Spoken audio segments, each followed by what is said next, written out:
여러분, 구독, 좋아요 눌러주세요. 시청자 여러분 안녕하십니까? 비즈니스투데이 조은주입니다. 9월 23일 경제뉴스 전해드립니다.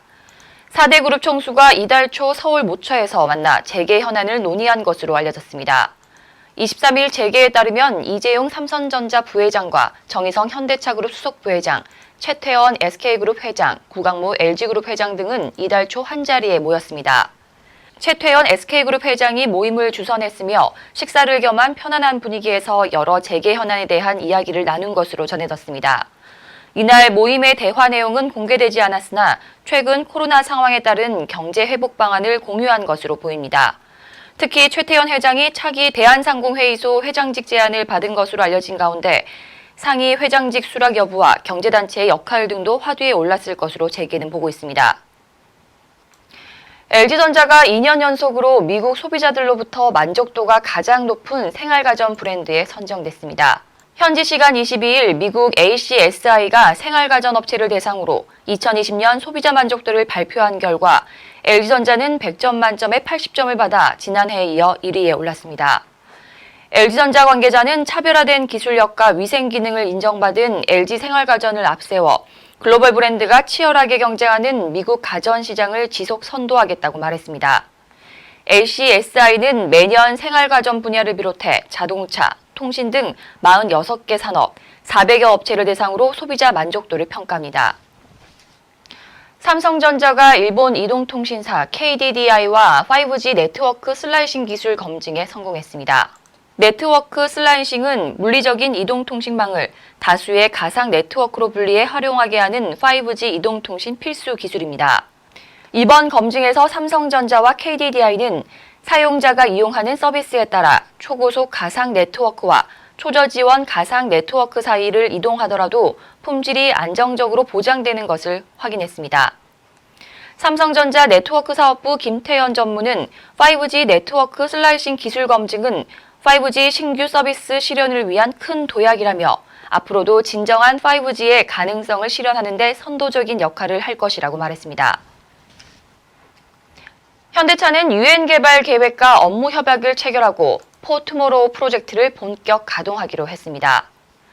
포투모로우 프로젝트는 교통, 주거, 환경 등 오늘날 글로벌 사회가 직면한 문제를 해결하고 더 나은 내일을 만들기 위해 세계 각계 구성원들의 집단 지성을 모아 현실화하는 클라우드 소싱 방식의 캠페인입니다. 현대차는 이번 협약에 따라 프로젝트 추진을 위해 오픈 이노베이션 플랫폼인 포투모로우의 홈페이지를 개설합니다. 홈페이지에 제안된 솔루션들은 기술, 환경, 예술 등 다양한 분야의 활동가 및 다른 참가자들과의 협업을 이루게 됩니다. 삼성전자가 역대 최고 성능의 차세대 소비자용 SSD 980 프로를 출시합니다. 980 프로는 전작 대비 속도를 무려 2배나 높이면서도 안정성까지 갖춰 고성능 PC와 워크스테이션, 콘솔 게임기에서 탁월한 성능을 원하는 소비자를 만족시킬 수 있을 것으로 보입니다. 특히 이번 제품은 비대면 라이프스타일 확산으로 집에서 8K 컨텐츠와 초고화질 게임을 즐기는 소비자가 늘어나는 가운데 소비자용 SSD 시장에 새로운 기준점을 제시할 것으로 기대됩니다. 현대자동차가 소나타 N9의 외장 이미지를 최초로 공개했습니다. 중형급 세단에 N9 트림이 적용된 것은 이번이 처음으로 소나타 N9은 스포티한 디자인에 걸맞게 주행 성능도 강화돼 일반 모델과 차별화된 매력을 갖췄습니다. 현대차 관계자는 소나타 라인업에 고출력 2.5리터 터보 엔진을 탑재한 소나타 N9을 추가함으로써 고출력과 역동적인 주행 성능을 원하는 고객까지 두루 만족시킬 것이라고 밝혔습니다. 한편 현대차는 i30 N9을 시작으로 아반떼, 소나타까지 차급을 확대해왔으며 올해 안에 코나 N9을 추가할 예정입니다. 토요타 코리아는 23일부터 토요타의 대표적 SUV 라브4의 2021년형을 출시한다고 밝혔습니다. 2021년형 라브4 가솔린 모델에는 그동안 하이브리드 모델에만 설치됐던 안드로이드 오토, 애플 카플레이 기능과 자동으로 트렁크를 여닫을 수 있는 파워 백도어 기능이 추가됐습니다. 토요타는 라브4 가솔린 모델을 구매하는 고객 100명에게 선착순으로 폴딩 의자와 접이식 테이블, 에어매트 등으로 구성된 엔조이 차박 패키지를 제공할 계획입니다. 한화건설이 하나포레나 양평 사이버 견본주택을 오픈하고 본격적인 분양 일정에 돌입했습니다. 단지는 지상 24층 7개동, 총 438가구 규모로 조성되며 수요자 선호도가 높은 중소형 면적으로 구성됐습니다.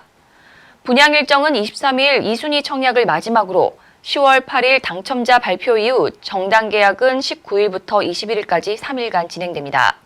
양평은 정부의 6.17 부동산 대책에서 조정 대상 지역에 포함되지 않아 재담천 제한이 없고 주택담보대출 비율도 70%까지 적용됩니다. 또한 자연 보전 권역이어서 담천일 기준으로 6개월 이후에는 전매가 가능합니다. 시민단체 행동하는 자유시민이 지난 22일 자녀에게 정치자금을 수십 차례 사용했다는 의혹이 제기된 추미애 법무장관을 정치자금법 위반 및 사기 혐의로 서울중앙지검에 고발했습니다.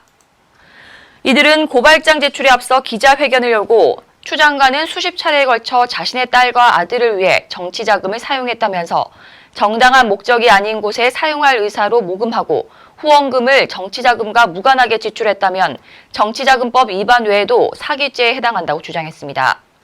이 단체는 적극적이고 신속한 수사로 범죄 행위를 낱낱이 밝히고 혐의가 인정되면 범죄에 상응하는 엄벌을 내려달라고 요구했습니다. 뉴스를 마칩니다. 시청해주신 여러분 고맙습니다.